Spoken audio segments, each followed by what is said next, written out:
Minister Shikli, thank you for hosting this conference. And all of you, distinguished guests who have come here, I want to start with two words.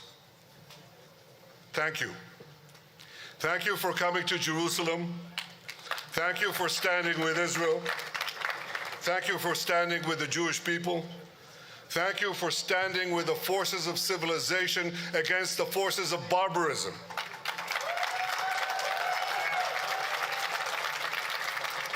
I say barbarism because anti-Semitism is a disease carried by barbarians that threaten all civilized societies. After the Holocaust, it was often said that few, if any, foresaw its horrors. This is patently not true. Herzl saw it at the turn of the 20th century. He wrote more than 30 times about the impending destruction of European Jewry.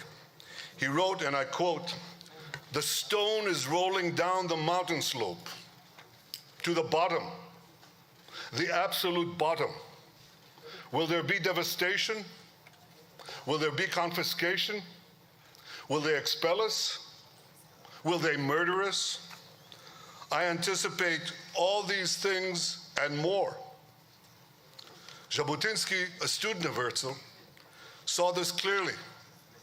In 1938, he stood in Warsaw and issued a final desperate call to his fellow Jews. He said, "You are blind, you do not see, but those who do see, save yourselves, leave now."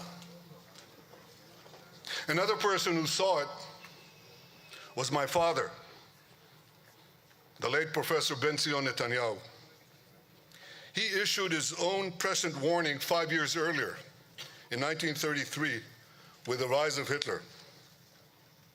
He was 23 years old, and he wrote what appears, in hindsight, to be an astonishing prophecy.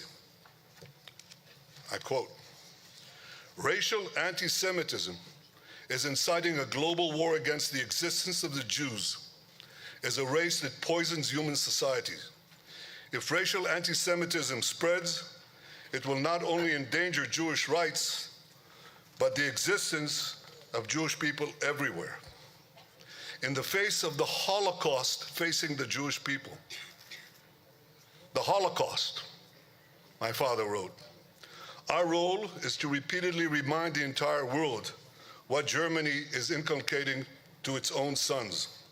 We can only crush racial anti-Semitism if we prove that German racism is not directed at Jews alone. We must convince others that Hitler's attacks on the Jews of Germany is an attack on human society as a whole." End quote.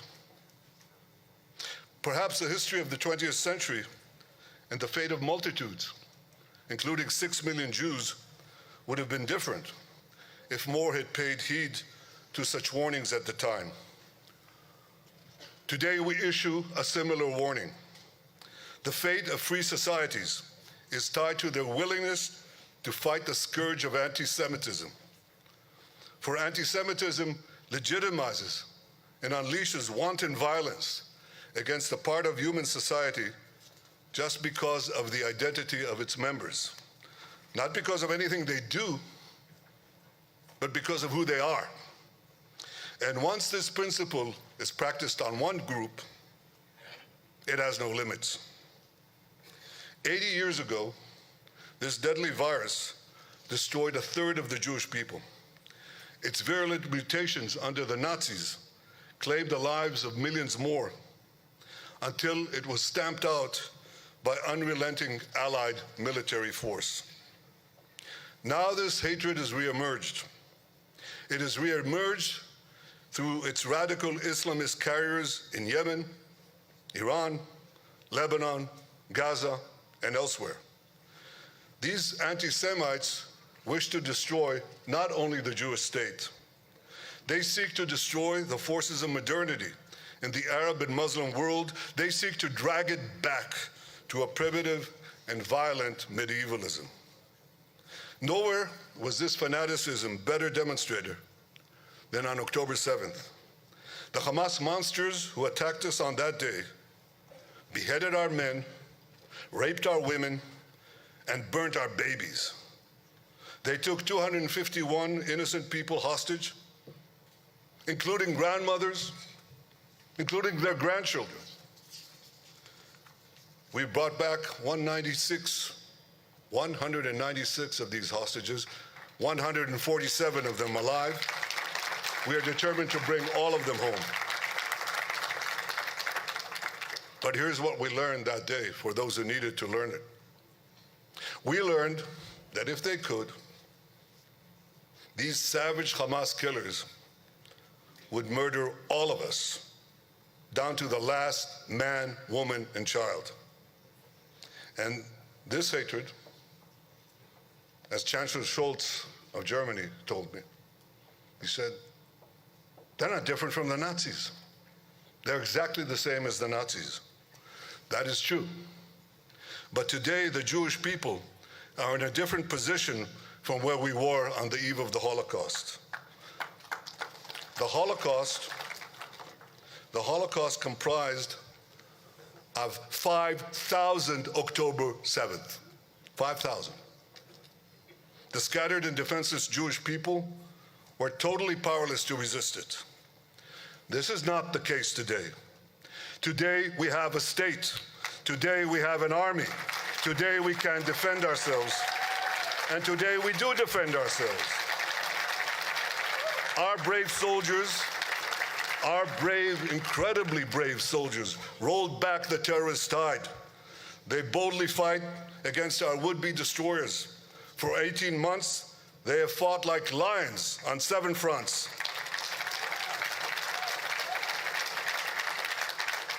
On October 7th, we were surprised.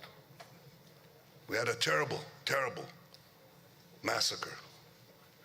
And many believed that Israel was on the verge of extinction. Nasrallah put it very clearly. He said the Jewish state, the Jewish army, that's no more than a spider's web, and it could be easily swept aside. Well, a year and a half later, Nasrallah is gone, Haniya is gone, Sinwar is gone, Def is gone, and Assad is gone. We have battered Hamas. We have brought Hezbollah to its knees. We destroyed the remnants. For the latest Image Magazine news and information, follow and subscribe to our channel.